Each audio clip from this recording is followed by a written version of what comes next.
السلام عليكم ورحمة الله وبركاته. معاكم مطبخ نوجة كيتشن.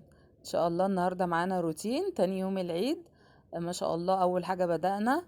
جوزي بقى صحانا من الفجر كده، عمل لنا الشاي بلبن، وما شاء الله هو اللي بيعمله بقى معانا. قلنا نشركه معانا النهاردة كده يبقى يوم جميل. وعشان صحانا الفجر بقى كده وقلقنا، فقلنا بقى ايه نخليه يعمل لنا الشاي بلبن الصبح. اهو بالشكل ده هو بقى اللي بيعمله لنا. اللبن منه قطع الصبح، فصحاني الفجر، فاتصرفنا بقى وهوريكم هنعمل فيه ايه. الاول بقى هنشرب الشاي بحليب كده عشان احنا لسه بدري، وبعد كده هنقضي اليوم مع بعض، وهنشوف هنعمل ايه بقى بما اننا قاعدين في البيت ومفيش خروجات ولا حاجة. اهو صبنا بقى الشاي بحليب كده، وهناكل معاه بسكوتة كده ولا حاجة ونبدأ يومنا ان شاء الله. ابتدينا بقى برضه نعمل النهاردة كده سبت جديد للضيافة، فحطينا بقى كله شوكولاتات كده.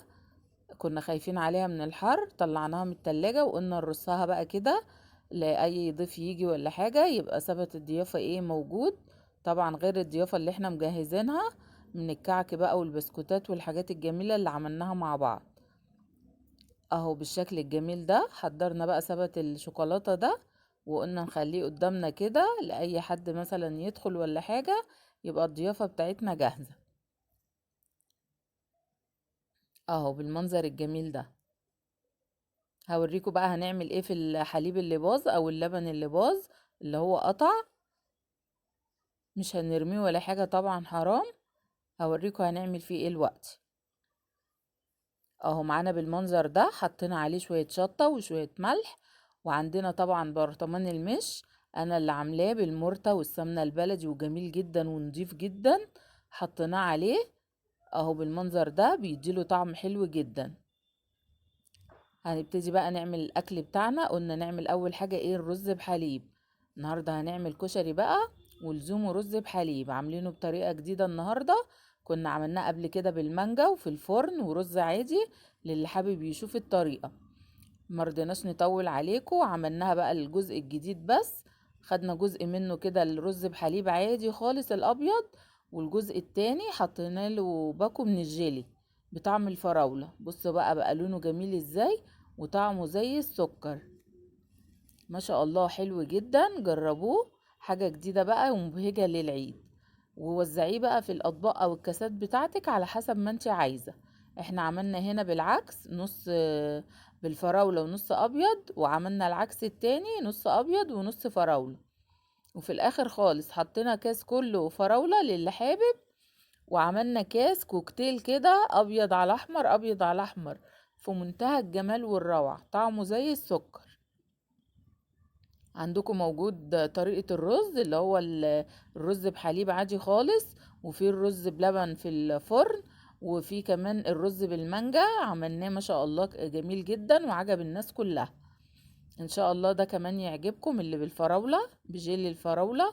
حلو جدا وطعمه ما شاء الله جميل، ومناسب جدا للعيد وفرحة العيد. اهو بصوا بقى الالوان المبهجة جميلة جدا. زوقنا بقى كده بالفستق الكداب وبالسوداني اللي احنا عاملينه، وجوز الهند. ما شاء الله اي حاجة متوفرة عندك بقى تعمليها. حاجات جميلة جدا وبسيطة، بس ندي لنفسنا بقى ايه فرحة وبهجة كده في العيد. بما ان احنا قاعدين في البيت ومفيش اي خروجات ولا اي تسلية، قلنا نعمل جو كده يفرحنا ويفرح الولاد. اهو بالشكل الجميل ده. اهو بدأنا كده بالرز بحليب عشان يبرد ويهدى، وثبت الضيافة اللي هو بالشوكولاتة. قلنا بقى نعمل ايه؟ نعمل الكشري بقى الجميل المصري على اصوله. اول حاجة العدس ابو جبة اللي هو العدس الاسود، غسلناه غسلة حلوة وعلقنا عليها ياخد غلوة واحدة بس. معانا البصل الورد بقى مقطعينه شرايح، قدحنا الزيت كويس جدا ونزلنا بالبصل. طبعا هياخد وقت شوية، هنفصل بقى ونرجع بعد كده لما يحمر تاني. خلال الفترة دي بقى بتبتدي ايه تحضري حاجتك كلها. اهو سخنا مية، لما غليت حطينا لها ملح ومعلقة زيت، ومعانا المكرونة بقى نوعين، مقصوصة ومكرونة سباكيتي مكسرينها، بتبقى جميلة جدا في الكشري، او على حسب برضو المتوفر عندك. هنسلقها، بس طبعا مش هنسلقها قوي عشان هي ايه بتستوي بعد كده لوحدها.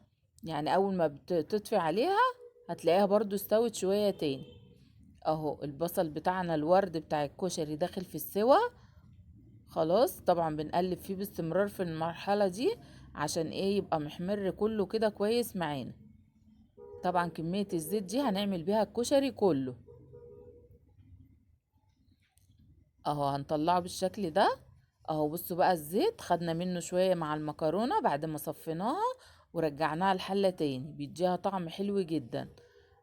هننزل بقى بالشعرية في الزيت، والزيت قبل ما نحط الشعرية اخدنا منه جزء هنعمل فيه الصلصة. يعني الزيت عملنا بيه للكشري كله. اهو بنحمر الشعرية بقى بالمنظر ده لحد ما تحمر كويس جدا. نكون غاسلين الرز بتاعنا ومحضرينه، ومعانا العدس بعد ما غلي غلوة واحدة بس، عشان لسه هيكمل سواه مع الرز ومع الشعرية. اهو نزلنا بالرز كده، لازم نشوحه تشويحة حلوة جدا عشان ما يعجنش معانا ويبقى مفلفل كده وجميل. اهو بالشكل ده. تقلبيه بقى كله كده يبقى متقلب في الزيت وياخد الطعم بتاع البصل ويطلع جميل جدا. معانا العدس بقى غسلناه وصفيناه، طبعا هو كده نص تسوية، وخلينا شوية منه هنزوق بيه من فوق الوش، بس النص التاني سويناه تسوية كاملة. اهو بالمنظر ده هنشوح كله مع بعض تشويحة حلوة كده في الزيت، وهنحيقه بقى بالملح المظبوط، ونقلبه برضو كويس، وننزل عليه ايه بالمية بتاعتنا، طبعا على حسب الكمية اللي انت ايه عاملاها.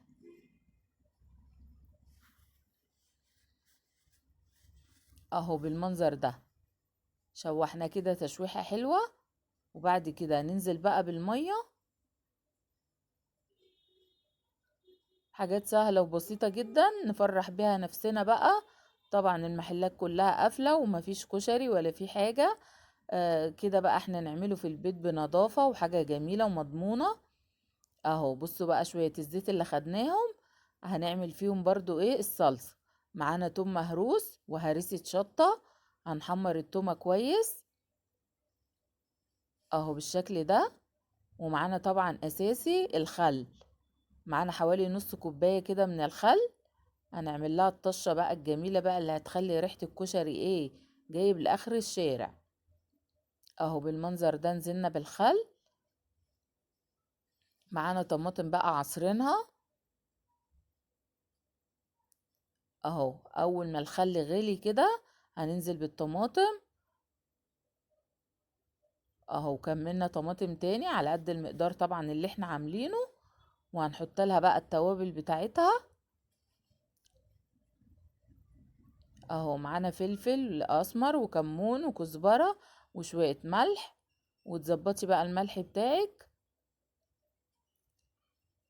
هنسيبها بقى تغلي غلوة اهو، لسه متسبكتش ولا حاجة. معانا بقى توم وهريسة شطة وكمون وشوية ملح طبعا. هنعمل ايه الشطة، ودي برضو شوية توم وشوية هريسة شطة وشوية كزبرة عشان التوم طبعا وملح. نزلنا عليهم بنص كوباية خل، وخدنا كبشة من الصلصة قبل ما تتسبك. دي بقى كده الدقة جاهزة معانا اللي فيها الخل، والتانية اللي عملناها اللي هي هريسة شطة وحاطين شطة بودر كمان. يبقى عملنا الدقة وعملنا الشطة جميلة جدا زي بتاعة المحلات بالظبط. اهو بالمنظر ده. هنسبك بقى الطماطم لما تتسبك كويس وبتبقى جاهزة معانا كده. اهو ما شاء الله كله استوى، ما خدش مننا وقت ولا حاجة. هنغرف بقى بالطريقة اللي انت حباها.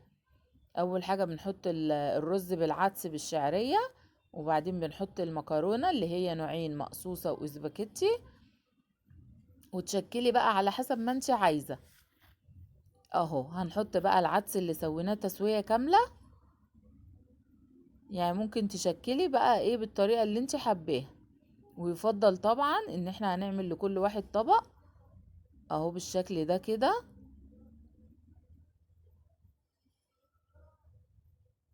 ما شاء الله جميل جدا.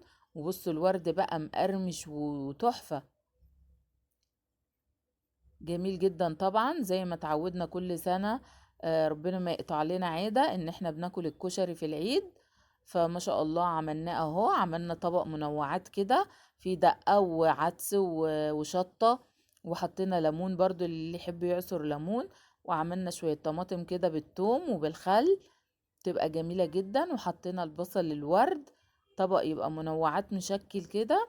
وبصوا شكلنا طبق الكشري بالطريقة دي اهو، كل جزء كده بشكل. وده الطبق اللي عملناه مع بعض، على حسب ما انت عايزة بقى شكلي ونوعي كده.